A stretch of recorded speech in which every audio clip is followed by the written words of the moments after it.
দর্শক, এই মুহূর্তে এভারকেয়ার হাসপাতালের সামনে আছেন আমাদের বিশেষ প্রতিনিধি সিকান্দার রেমান। সরাসরি কথা বলবো তার সাথে।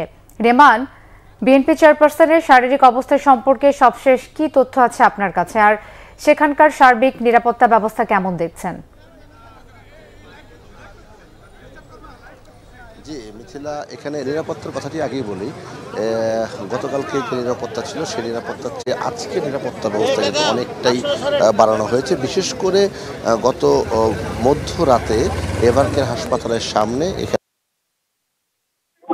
এগুলি দেওয়া হয়েছে এবং আইন শৃঙ্খলা রক্ষাকারী বাহিনীর সদস্য, পুলিশের যে সদস্য রয়েছে সেটার সংখ্যা বাড়ানো হয়েছে। কিছুক্ষণ আগে আমরা এখানে পিজিআর, প্রেসিডেন্ট গার্ড রেজিমেন্টের গাড়ি ঢুকতে দেখেছি, আমরা এসএসএফ এর গাড়ি ঢুকতে দেখেছি। আসলে তারা কি বেগম খালেদা জিয়ার প্রোটোকলের অংশ হিসেবে এসেছেন নাকি কোনো ভিভিআইপি এখানে আসবেন দেখার জন্য, নানা ধরনের তথ্য তো আসছে। আসলে বিএনপির কার্যালয় থেকে কিংবা চিকিৎসকদের পক্ষ থেকে কিংবা সরকারের বরাতে কোনো তথ্য আমাদের কাছে না আসলে আমরা আসলে সঠিক যে কোন বিষয়টি ঘটতে যাচ্ছে সেটি কিন্তু বলার সুযোগ নেই।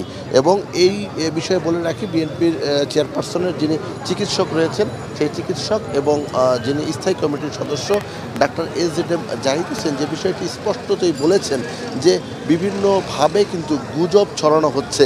গুজব ছড়ানোর কোনো সুযোগ নেই। চিকিৎসকদের পরামর্শ অনুযায়ী বেগম খালেদা জিয়ার চিকিৎসা চলছে। দেশি বিদেশি চিকিৎসক, এখানে যুক্তরাষ্ট্র এবং যুক্তরাজ্যের চিকিৎসকরা বেগম জিয়ার চিকিৎসার সঙ্গে অনলাইনে যুক্ত আছেন। একই সঙ্গে এই যে হাসপাতাল, এভারকেয়ার হাসপাতাল, এই হাসপাতালের বিশেষজ্ঞ চিকিৎসকরা আছেন এবং যাবতীয় পুরো বিষয়টা কিন্তু বেগম খালেদা জিয়ার পুত্রবধূ ডাক্তার জোবাইদা রহমান পর্যবেক্ষণ করছেন। এবং আজকে কিন্তু গতকালকে চীন থেকে একটি বিশেষজ্ঞ চিকিৎসক দল এই বেগম জিয়া চিকিৎসার জন্য এখানে পরামর্শ দেওয়ার জন্য এসেছিলেন। আজকে যুক্তরাজ্য থেকে একটি চিকিৎসক প্রতিনিধি দল এই হাসপাতালে এসে চিকিৎসার বিষয়টি তদারকি করবেন এবং পরবর্তী বিষয়ে তারা দিক নির্দেশনা দিবেন। তো মূল বিষয় হচ্ছে কোনো গুজবে কান না দিয়ে, কোনো বিষয়টি না জেনে আসলে সোশ্যাল মিডিয়া হোক, গণমাধ্যম হোক কিংবা সাধারণ মানুষের মধ্যে আলোচনার জন্য বিএনপির পক্ষ থেকে না করার জন্য এটি অনুরোধ করা হয়েছে।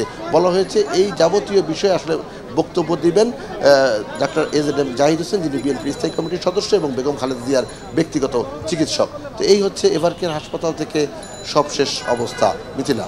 রেমান, আপনাকে ধন্যবাদ।